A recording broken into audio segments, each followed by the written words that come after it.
Hi, this is Duncan for Tech Digest and Shiny Shiny, and here I'm very lucky to have my hands on the Nintendo DSi, which is the new evolution of Nintendo's wildly popular, I think they've sold 100 million of these things, handheld gaming machine sort of thing. Yes, it's an upgrade, which means a few things. It means that they've doubled the clock speed from 67 to 133 megahertz. They've quadrupled the memory from 4 to 16 megabytes, and they've also added, interestingly, 256 megs of flash storage on board, so that you can download stuff from the internet and store it on the device itself.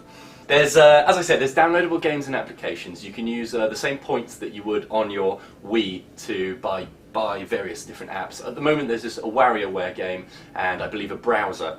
So there isn't tons there at the moment, but in the future you're going to see that skyrocket and there'll be loads of things available.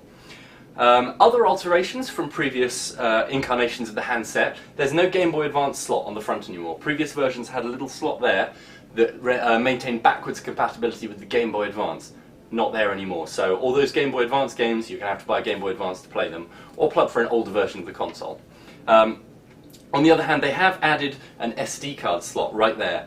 Now what you can do is, this has got an onboard MP3 player, so you can fill that full of your favourite music files or whatever you like, pictures, anything, and listen to them on the handset, which makes it quite an interesting multi-purpose device that it wasn't before.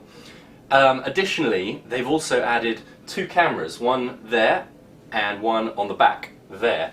They're only 0.3 megapixels, so that's about 640 by 480 pixels. But what you can do with those is tremendous fun. You can sort of add different effects to them. You can put like bunny ears on you, or sort of warp the screen. There's plenty of things you can do with that. The volume goes louder now than it ever did before, as we found out when it was disrupting us at the start of the review.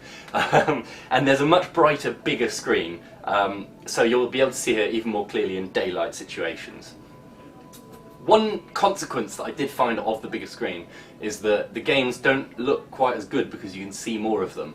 Almost one benefit of having a smaller screen is that everything on it is smaller, so it looks smoother. When it gets big, especially on, I tested out Mario Kart on it, the edges sort of start looking a little bit jaggedy and things start to look, you know, a little bit dated. Though obviously with the new clock speeds, the more memory in the future, games that get released will be built so that they look good on this screen.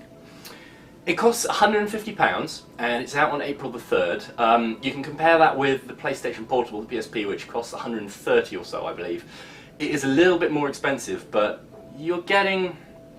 On the PSP you're getting better specs, but on here you're perhaps getting more features and certainly a bigger archive of games to play on it.